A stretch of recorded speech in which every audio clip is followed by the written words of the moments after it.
就是我们每天将民众生活中使用的一个污水，包含我们的粪便、尿液经过污水下水道的管线收集后，我们送到水资源回收中心来经过处理。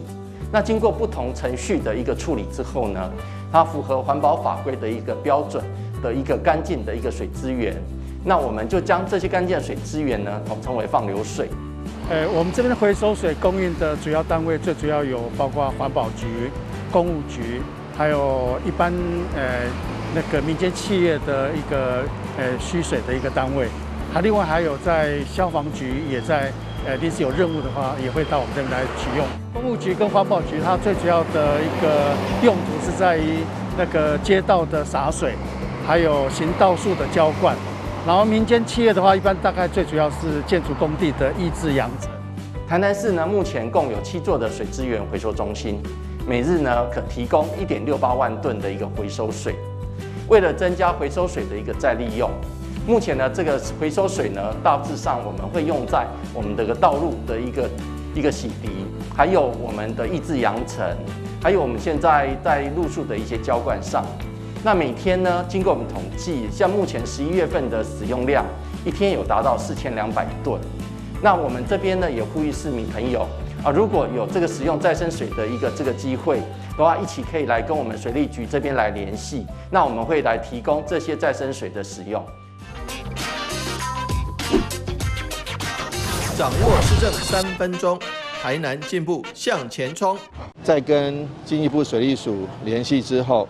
那把台南的灯号提早在最早的时间，其实往年都是2月左右，今年大概是现在12月就把它调整为黄灯，希望大家共同来节水。那市政府已经早在2个礼拜前，1个多礼拜前已经开始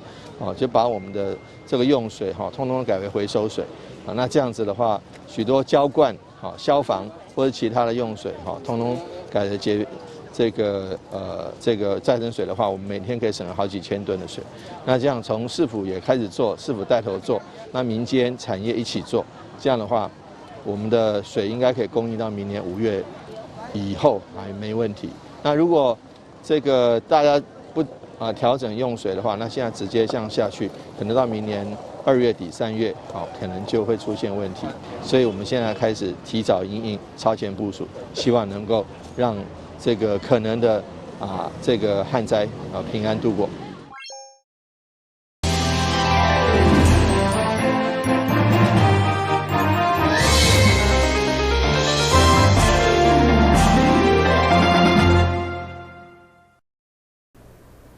大家好，我是秦碧纯，欢迎收看3月21号礼拜2的中嘉台南地方新闻。台南市议会第4届第2次临时会上午伫民治议事厅召开，议会国民党团的议员全部拢伫头壳顶绑上黄丝带，手揢抗议布条重回当年区里里抗议李全教的场景，要求被起诉的区里里议长爱请假袂当主持。整个议事厅是吵吵闹闹。台南市议会临时会上午伫新营顶场，伫开幕式过后，议会国民党籍的议员每人头壳绑着制裁买票议长的黄丝带，手揢台南人袂爽的白布条，模仿当年区里里抗议李全教的场景，强烈要求被起诉的区里里议长爱落台，袂用的主持。我们也要提醒在高堂高坐的邱丽丽议长，当初在李全教议长还未起诉的时候，你以议员的身份怎么样子的告诉民众、告诉乡亲要制裁贿选买票的不当行为？当时李全教议长还没有被起诉。我们要请教所有的台南市民，台南市议会坐在大位的人是今是昨非，还是昨是今非？这一次你已经被起诉了，你还能站在这个主席台？我说实在的，赖清德在这里，赖清德在这里，你们要不要听听赖清德以前怎么讲？要不要说黄伟哲你站起来？民进党的议员，你们统统站起来，向台南市民道歉。唔定国民党籍嘅议员看袂落去，就连无党籍嘅议员赵坤元甲陈坤和嘛对咧不满，甚至将政火延烧甲市长黄伟泰，询问市长是毋是甲乌金徛做伙。甲议员报告我反对乌金。反对乌金。反对乌金，安尼我一个忠告互你，我来提醒一下。赖清德当时反对乌金遐尼啊激烈，232天没入来议会，你看伊即摆已经要做总统啊！我直接好足忠言逆耳，甲你忠告。我希望你用100天来反对乌金，莫入来议会，安尼你敢袂？这议长、副议长双顾涉嫌贿选，又被起诉。起诉时，检察官认为犯罪确定才会起诉哦。当然判决确定有犯而来，但是已经安尼的时阵，你想我议员敢无资格来编这个套啊？就伫咧国民党甲无党籍嘅议员愈吵愈乱，现场嘛有议员来大圆场，希望议长先请假，莫来主持，甚至议事一度来中断歇困10分钟。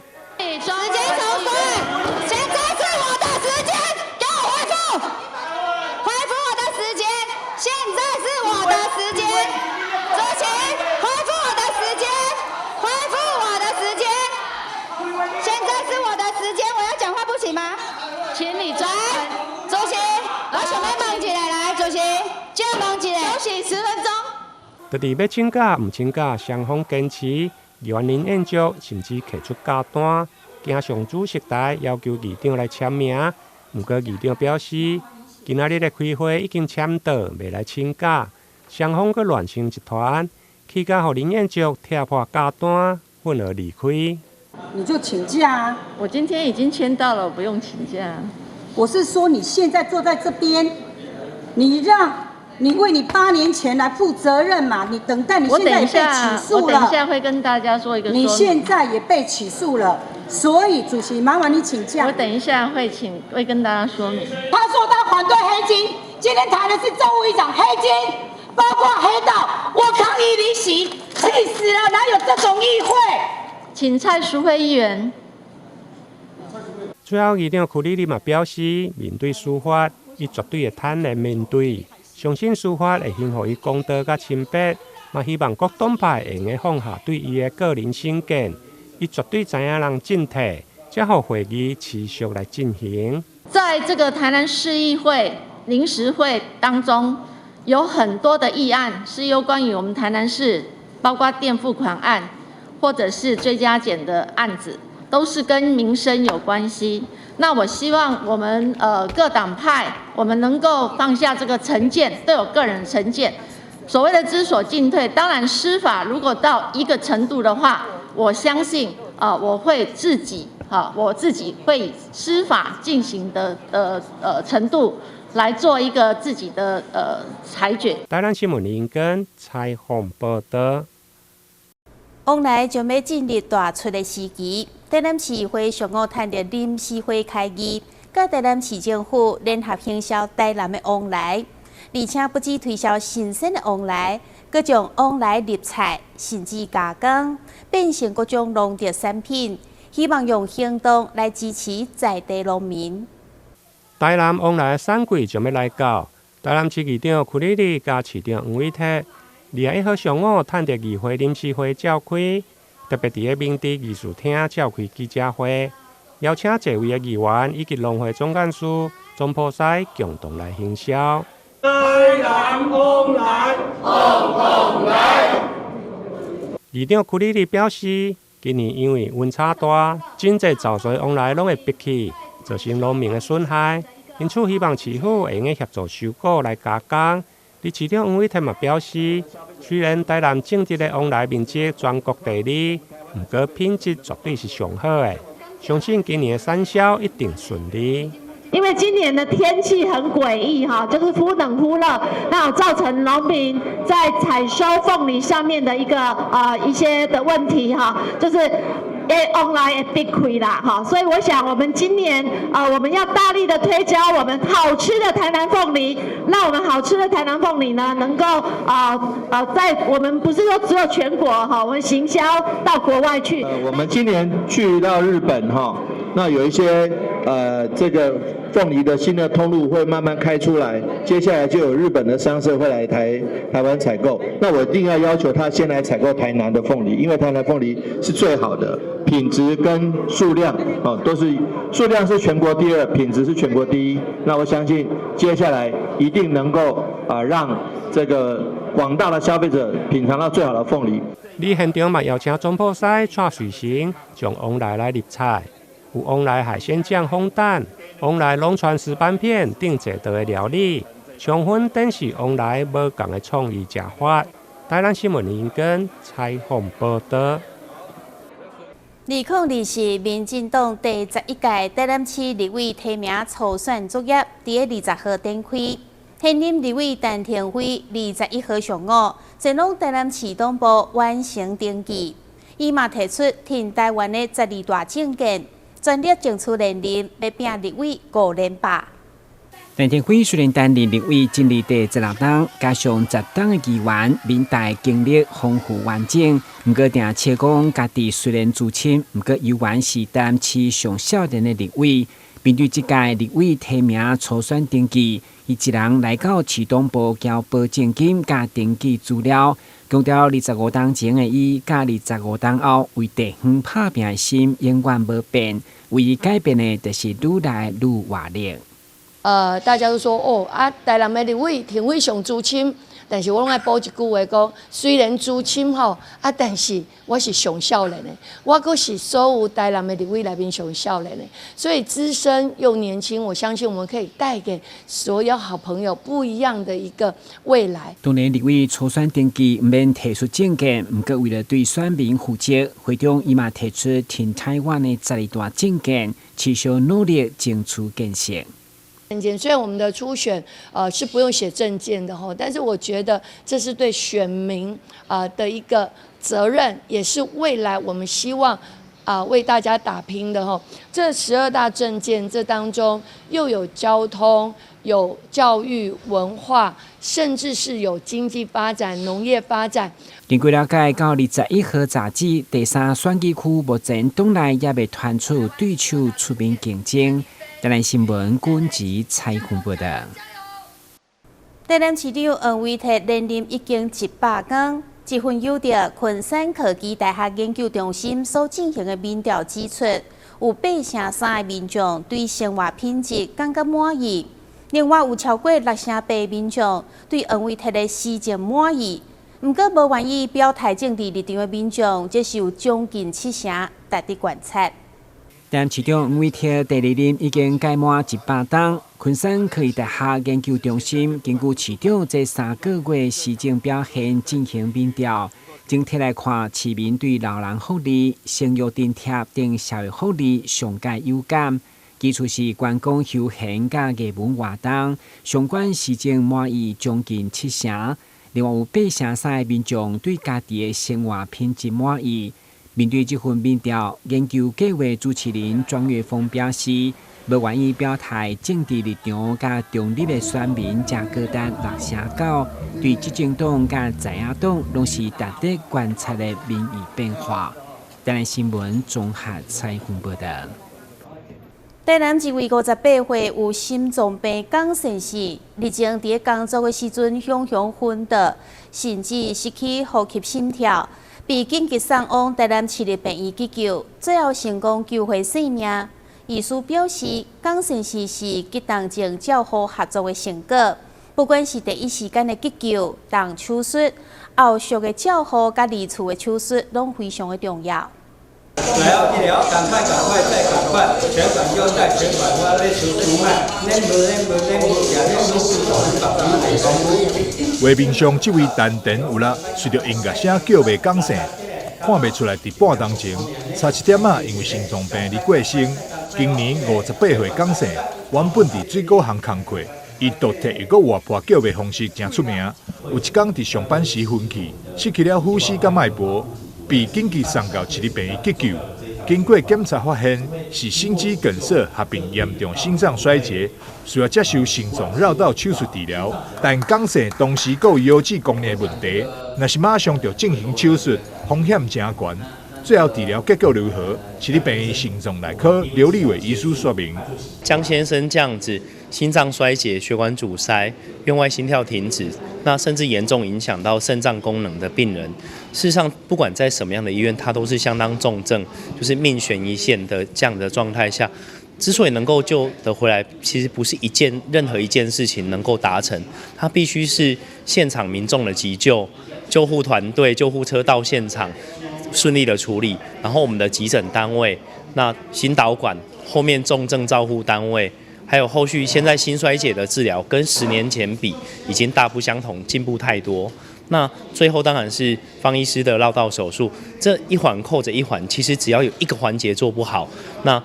这个性命就很难保住。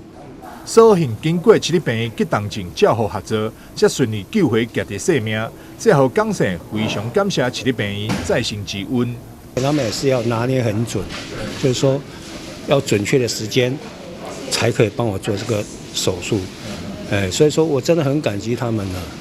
如果没有他们的话，我或许不在这边了。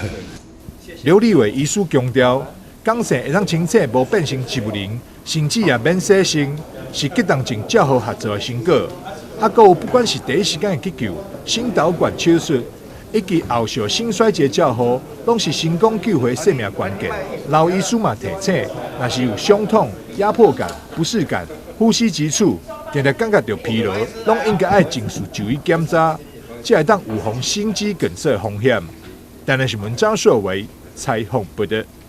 受到真侪民众喜爱渔光岛艺术节，将伫3月24号开展。今年第一届用上彻底的模式进行，同时佮结合各种艺术的形式佮活动，来带领民众了解属于渔光岛的艺术佮生活。2档一摆的渔光岛艺术节将伫3月24号开展，今年是第4届。台南市政府文化局特别举办记者会，为活动做宣传。市长恩伟体也特别出席，来邀请民众进入渔光岛，欣赏海景甲艺术之美。我们很多台南市民朋友们已经把渔光岛当做一个非常让人家可以最亲近的一个海滩了，就离市中心区那么近，但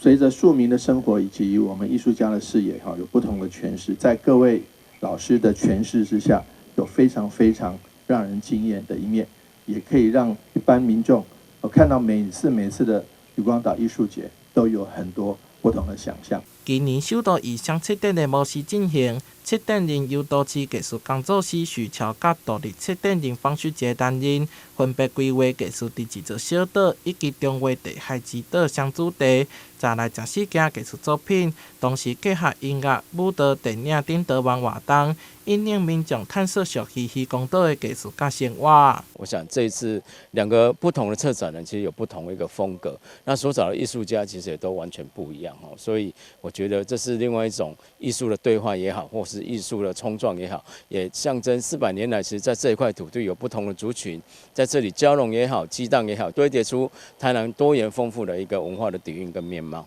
开幕活动就伫3月26号，展览一路展出到4月16号，期间有侪无同的系列表演甲市集，非常的精彩热烈。文化局提醒，活动期间每一日透早10点到下晡6点会进行交通管制，请民众多加注意。台南市文阳顺怀采访报道。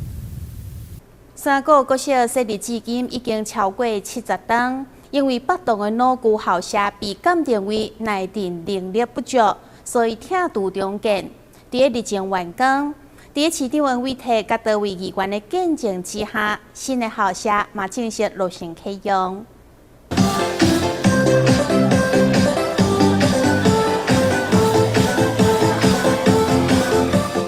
在小朋友过水的舞蹈当中，七股区3个国小8栋新建校舍正式落成启用。台南市长恩伟体、教育局长陈新辉、立委陈廷辉以及侪位议员贵宾，见证学校历史的重要时刻，共同为新建校舍剪彩启用。老旧校舍改建是一个既定的政策，但是要改建成怎么样？我们看到35国小的校舍改建很漂亮，是非常具有特色，所以呢，伫遮非常感谢，总共开5700万，5700多万，有中央的经费，嘛有地方的经费吼。三国国小创立伫民国39年，到今已经超过70档。北东岛区校舍经过鉴定，内情能力不足，市府为着落实校园安全，提供师生安心学习的处所，决定拆除重建，为110年3月开始动工，经过2档将伊完工。那我们的新校舍呢，可以看得出来，就是2层楼的钢筋混凝土的一个构造，它的形式是法式基础，那建物的高度有12.2公尺。那本案呢是由张义林建筑事务所所设计监造，由允成营造有限公司承包建造工程。那校舍改建呢，我们是突破以往的这个校舍的规划思维。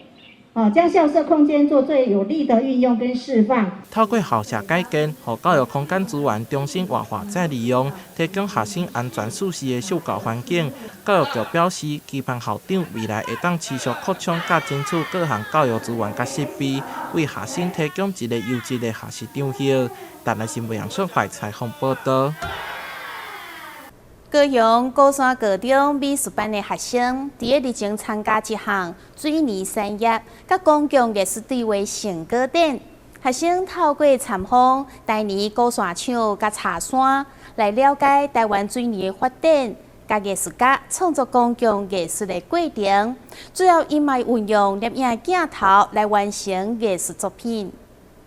艺术家王国义截取水泥厂的输送管，将它转化为手指，搭配高大的烟囱，形成一组公共艺术作品，放置在台铁鼓山站外，面对来往的旅客，有送往迎来的意味。整个制作的过程呢，我们虽然不是用真正的悬摇去给它的材质，但是我们是整个就是仿照它的一个造型的一个概念，让它重新再立起来，然后让来往的民众呢看到了悬摇，也能够直接间接的进入到整个鼓山开发的一个过去跟现在。学习艺术家创作公共艺术的发想过程，鼓山高中美术班的学生也实地走访柴山步道，与台湾水泥产业遗迹相遇，用平时的摄影镜头和多元的视角，捕捉鼓山地区丰富的人文历史素材，完成摄影作品艺术创作。因为平常就是没有很常在爬山，然后我想说，那就记录一下好了，就是拍到我觉得很漂亮的风景，然后我还可以拍到我的鼓山高中。有一个人的这张照片，就是因为他好像刚好站在一个是输送水的一个地方，然后也是一个古迹，然后我觉得他站在那里很有吸引力。公共艺术的制作过程当然也包括了所谓的民众互动。那在我们的团队里面呢，就正好有鼓山高中的老师跟学生，可以互相的互相的观摩啦，互相的学习。鼓山高中美术班是参与一项由交通部铁道局主办的鼓山在地与水泥产业的人文考掘与对话成果展，让学生走出美术教室，实地了解鼓山在地的水泥产业，从中吸取文史养分，成为艺术创作的灵感。鼓山图书馆则提供场地，展示前辈和新秀的教学成果。我认为，如果我们鼓山的孩子不知道前野水泥，不知道台泥的前身，也不知道整个鼓山的发展，我认为相当可惜，所以我非常鼓励我们美术班的学生参与。那希望透过不管是从摄影或是数位的一个媒材，甚至是从基本的绘画素描，那都可以做一个作品的再制跟创作。透过这样的机制跟台铁然后艺术家，还有我们的在地的产业，还有我们的一些未来的新秀美术班的学生，还有鼓山高中这样做结合跟展出，其实是我们觉得很大的荣幸，然后让社区可以进来看展。藉由与历史文献和前辈作品的对话，鼓山高中美术班学生完成最有感觉的艺术创作。鼓山图书馆也提供展示空间，让这项计划的成果与社区做了完美的结合。记者黄冠维、赖昌邦高雄报道。感谢你收看3月21号的中嘉台南地方新闻，我是陈碧纯，咱再会。